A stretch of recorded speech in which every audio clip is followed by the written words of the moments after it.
Hi, in this video, we're going to be talking about searching arrays, different algorithms and techniques for searching arrays.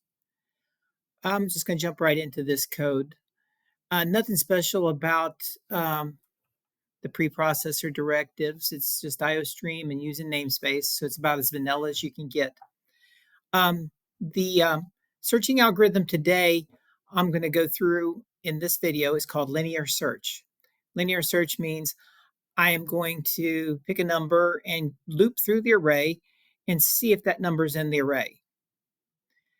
That sounds, most of the arrays you deal with, it's just like almost a visual thing. You could look and see if a number is in an array, but you have to remember some of these arrays, when you start dealing with large amounts of numbers, are thousands and maybe even millions long. I mean, um, the uh, the algorithms becomes more and more important all the time. All right. So here I've got an array called scores. I've entered numbers at random. This is just going to search each element in the array one by one and see if it's in there. All right. I've got an int search num. That's the number that I'm going to get the user to enter, and then I'm going to search my array. All right. Here's a new concept for this class. It's a time honored um, method for finding the number of elements in the array. Now, C++, there's things coming out all the time, and I might not be aware. There may be something new out there. You can Google it and see if there's something new for counting the elements in the array. But here's how it's been done historically, right? Size of scores. That's going to give you the length of the array in bytes. And I can go ahead and tell you that this array is 40 bytes long, right? So in bytes, this is 40 long. Then I'm going to do the size of one in particular element. And I'll go ahead and tell you that the size of one particular element is 4 bytes. So if you divide the 40 bytes by 4 bytes, it's going to give you the number of elements in the array. All right.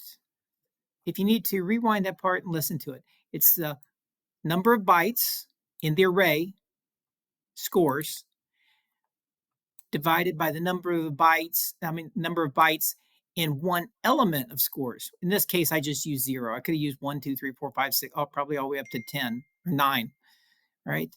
So 40 divided by 4 is going to give me 10. So the length of my array is going to be 10 elements. All right.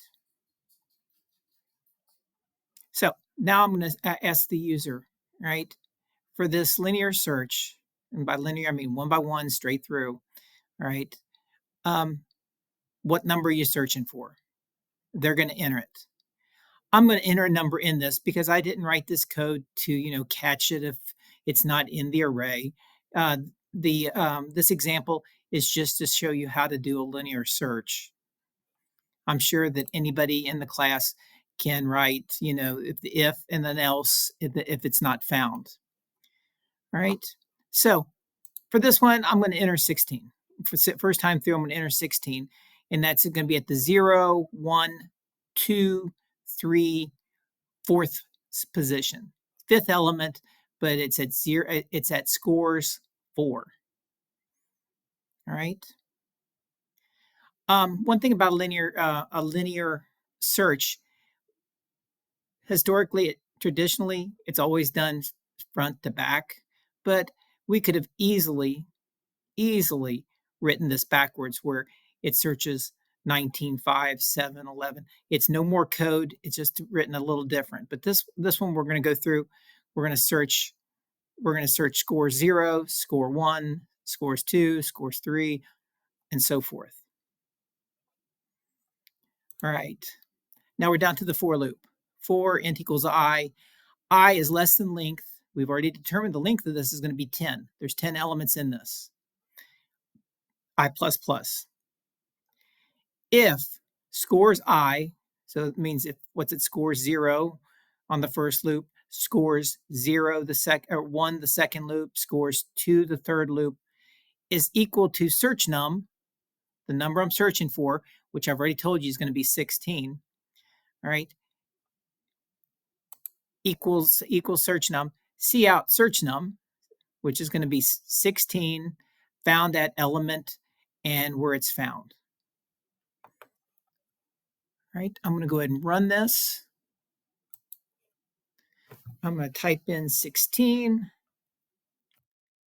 All right, 16 found at element 4, which we've already decided is correct. 0, 1, 2, 3, 4. All right.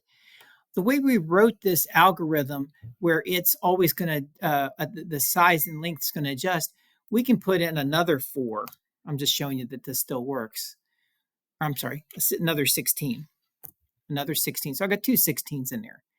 So I'm going to run this search algorithm again, linear search algorithm. I'm going to search for a number 16. And there you go. It's 16 found at element 4, 16 found at element 10. All right. One of the things I want to mention about a linear search algorithm, it's not very effective as far as resources go because it's going to search through every element in the array. So it's going to do a lot of work. Just keep that in mind going forward. All right. This is random numbers, but a lot of the searches we do are going to be on sequential numbers like 3, 7, where it's always increasing. But like I said, one of the downsides of the linear search is it goes through every element searching.